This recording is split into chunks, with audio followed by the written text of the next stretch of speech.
What are the vote totals? What does the math tell us has gone on here? And that is what I have heard here today. Here where the anomalies are.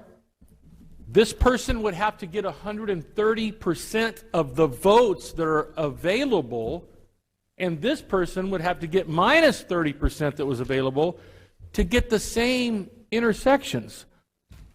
Once again, this is how we put people on the moon. This is how we shoot rockets and all that stuff into space, is by math. Numbers do not lie. And so I will wrap up by saying this. Anyone outside this room today that says there is no evidence and that Mr. Giuliani is on some dog and pony show of no evidence going around the country, they are sadly mistaken, because I notice they're not in this room getting their facts straight like the members up at this table and getting questions to answers for the people of this state that are demanding it, while other people are hiding right down the road under their desk or wherever they're at and not answering their phones, right? I'm just appalled by some of the stuff that I've heard here today, and the inept action and the rudeness that some people have been elected to in the state as leaders of our own party and of the body. And I will leave it there before I say too much. Thank you very much. It is the right of the people, it is their duty to throw off such government, to throw off those leaders who are saying no. I don't mean throw off like off a building or something, but to replace them, right? It's our duty as legislators, it's our duty as citizens to replace them, because doing nothing is not an option. So if they won't do it, we need to replace them.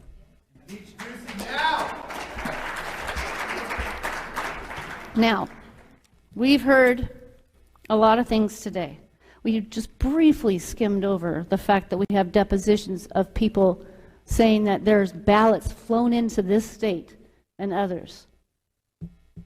We haven't talked a lot about that because that's still under investigation. But I want a federal investigation on that. I don't want that just shoved under the rug. Whether it's true or not true, we need to investigate it. We've heard that there's information warfare. Does that mean we're at war? Yes. We've heard about weighted voting and chain of custody and servers in Germany. You know, we are at a crossroads, Arizona. We are at a crossroads, America. We have two choices.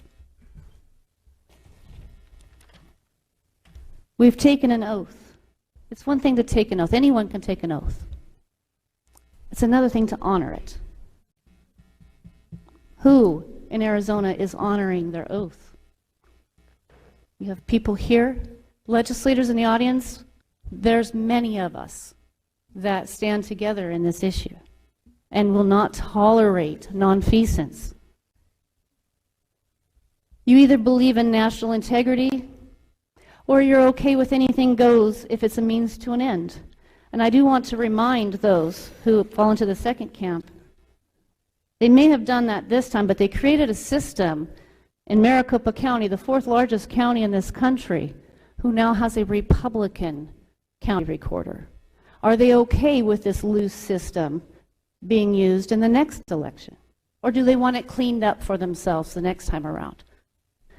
It goes both ways. It's not Republican, it's not a Democrat, it's integrity and confidence in the voting system, which we have none. It has completely collapsed. And you have a choice to either love power, your power, or to love people. And I choose to love the people in this room, in this state, in this country, and around the world, frankly, who benefit from this country. And I'll close. I also find it ironic, this happens periodically. Venezuela has been brought up many times in today's conversation.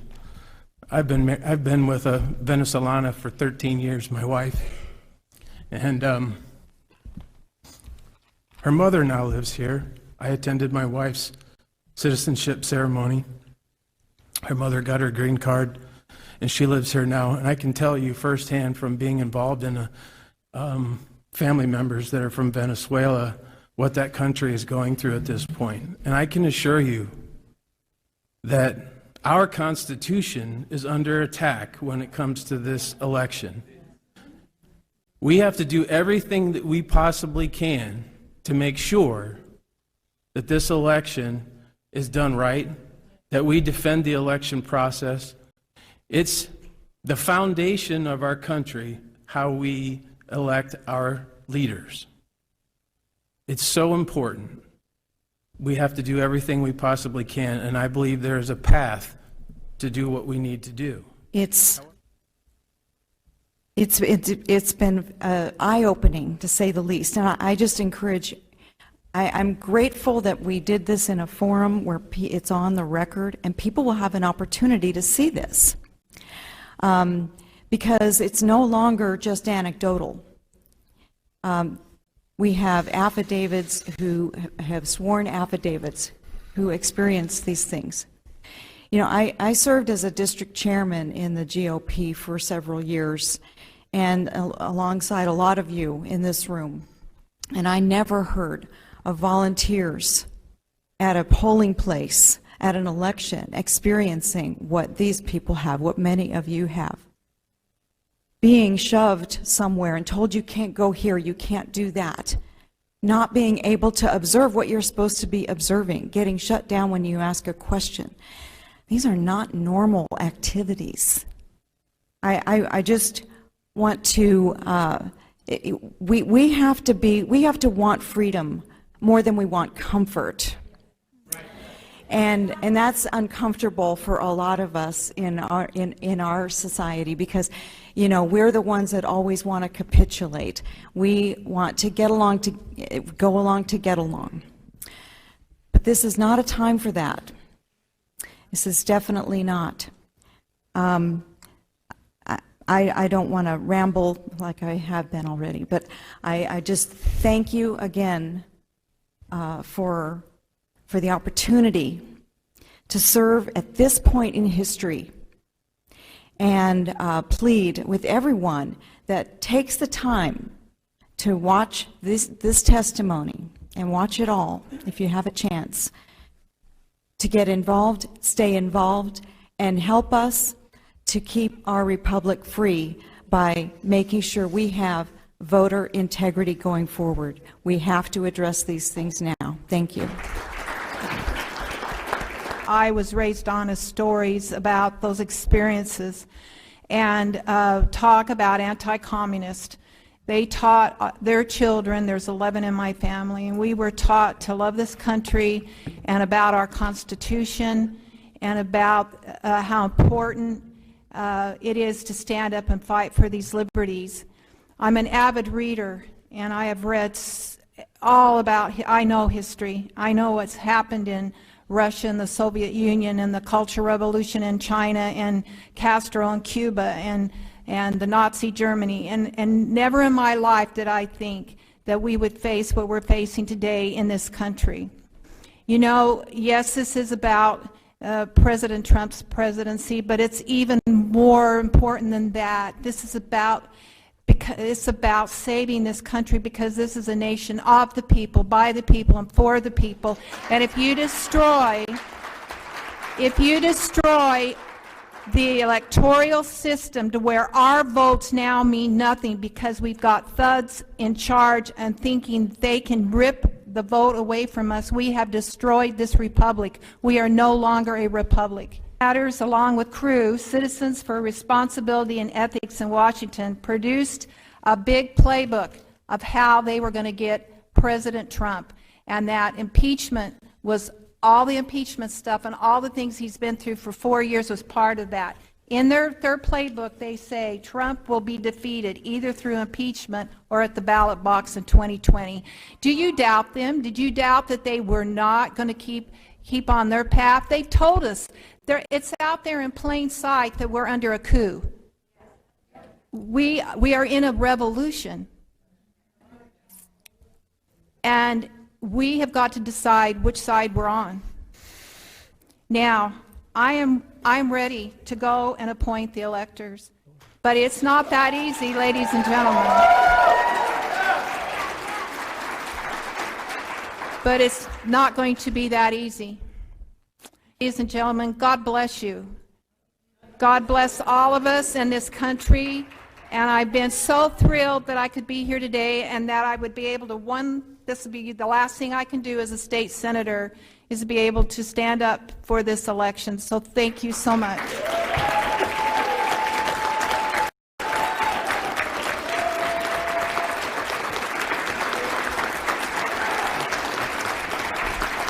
I love you all. Again, I'm blown away. I'm sure everybody is right here, right? You know, and I'm also perturbed at, we have this Dominion system. It's run by a foreign company for our elections. That's disturbing. So, you know, bringing that to light is very interesting. That's something that we can look at, certainly fixing as well. But you never know when it goes out of country where those votes go, right? Or what happens, or the issues at hand with that.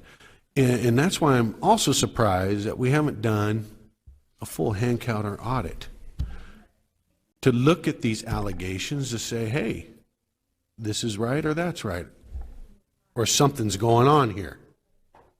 That's the crazy thing, I'm telling you. You know, it's also apparent to me that we need to fix a lot of things that are happening in our elections. Dated on 5/16/17. Our election was hijacked. There is no question Congress has a duty to hashtag protect our democracy and hashtag follow the facts. Nancy Pelosi.